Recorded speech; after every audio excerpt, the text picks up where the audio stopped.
Então o Luciano renova e achei só um plá antes da pergunta, né? Uma renovação humanizada com a família, né? Com os pais, com a mulher, com os filhos e tal. Mas me chamou a atenção uma renovação longa, 3 anos de contrato.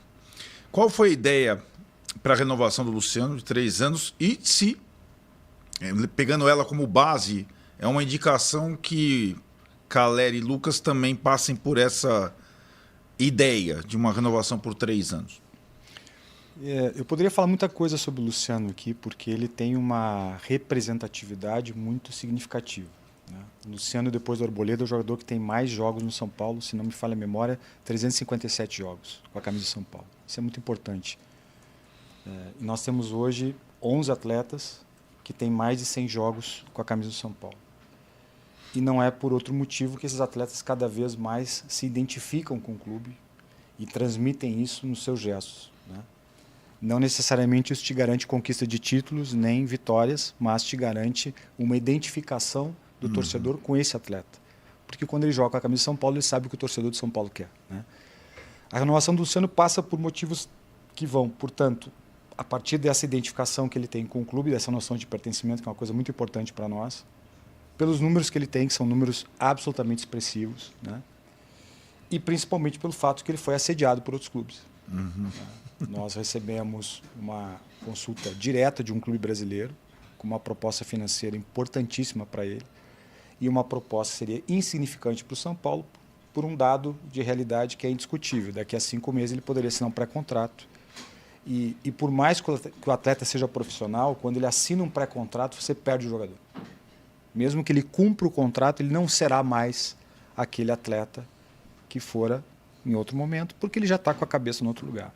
Então, considerando tudo isso, o que ele representa, o que ele entrega para o São Paulo, a identificação que ele tem com o torcedor, e principalmente o risco eminente de perdê-lo, porque tivemos 2 sondagens de clubes brasileiros e uma de um clube árabe que tinha muito poder financeiro, e eu estou abrindo isso para você de forma muito transparente, nós decidimos antecipar aquilo que já era uma intenção nossa, né? Te faço só uma pequena correção, é uma renovação de 2 anos, porque o 2026 ele já tem. Né? Perfeito. Então, nós colocamos 2 anos e ele chegará ao 3º ano, porque era uma ideia dele de terminar a sua carreira no São Paulo. Ele só chegará ao 3º ano se ele tiver o nível de performance que tem hoje. Então, Certo. por isso que o Luciano foi tratado dessa forma, e é a forma que a gente vem tratando não só o Luciano, nós renovamos o Negrutti, porque é o futuro do clube. E o Negrutti tem um aspecto de exemplariedade que é muito significativo também. É um menino, eu chamo de menino porque sou muito mais velho que ele, né? Mas é um menino que, durante todo esse período que esteve conosco, demonstrou todas as características que a gente espera de um jogador formado em Cotia. Capacidade de trabalho, humildade, resiliência, entrega profissional. Há um jogo em que ele participa, termina o jogo e o capitão pede a palavra e faz uma homenagem a ele, porque identificava nele todo o caminho que ele fez para chegar naquele jogo. Então o Negrutti foi muito bem avaliado, óbvio que ele é um jogador que renova com o São Paulo, não por isso, né? É por mérito.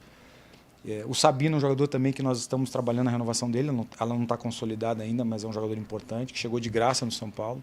Uma contratação de Muricy Ramalho, eu tenho o dever de dizer isso, né? Eu sempre digo que a contratação ela é coletiva, mas neste caso foi o Muricy que nos chamou, foi o Muricy que disse, vamos trazer esse cara para cá, porque ele tem potencial. Pouca gente lembra, ele chegou com o pé quebrado, acima do peso, né? Sim. E hoje é um zagueiro titular do São Paulo. Quanto vale um zagueiro de 29 anos, canhoto titular do São Paulo? Né? Então essa é a lógica que a gente vem adotando nessas renovações, e obviamente que nós chegaremos no Calleri, chegaremos no Lucas, que são, na minha opinião, jogadores estruturantes, né, que eu chamo, são jogadores que um clube precisa ter, e a partir deles montar todo um elenco, porque quem não tem muito dinheiro precisa trabalhar com algo que é fundamental no futebol, que é complementariedade. Nós temos uma equipe que se complementa. E a partir dessa complementariedade, o nosso coletivo fica mais forte e a gente fica mais competitivo. Falta Perfeito. muito para essas 2 outras renovações? São renovações, tirando mais difíceis, né? Porque nós estamos falando aí eu não falo de valores de contrato, mas os jogadores mais importantes do ponto de vista eu não gosto de dizer mais importantes, mas os mais significativos, vamos dizer assim, é uma palavra que eu uso muito do ponto de vista de contrato, e tem que entender também o que eles querem para a carreira deles, né? Eu não tenho nenhuma dúvida que ambos gostariam muito de continuar no São Paulo, mas precisamos entender como é que essa expectativa combina com o nosso orçamento, enfim, uma série de coisas que a gente tem que analisar, sobretudo eu, na função que exerço, mas tanto o presidente Macias quanto todo o departamento de futebol e principalmente os atletas certamente terão interesse em pelo menos sentar e conversar sobre isso. E nesses dois nomes, Rui, aí o componente do assédio externo, ele existe ou é muito mais dessa coisa que você falou de uma ideia de carreira, quero morar no Brasil, o Caleri já expressou a vontade de encerrar a carreira dele no clube que a família dele tem participação. O que pega aí, você acha? Qualquer clube que queira ser competitivo desejaria o Lucas e desejaria o Caleri, né? Mas eu não posso mentir para o torcedor aqui, né? Eu posso omitir algumas coisas. Mentir, eu nunca vou mentir para o torcedor de São Paulo, né? Nós não tivemos assédios concretos em relação ao Lucas. Em outro momento tivemos. O Caleri em outro momento tivemos, né? Nesse momento não.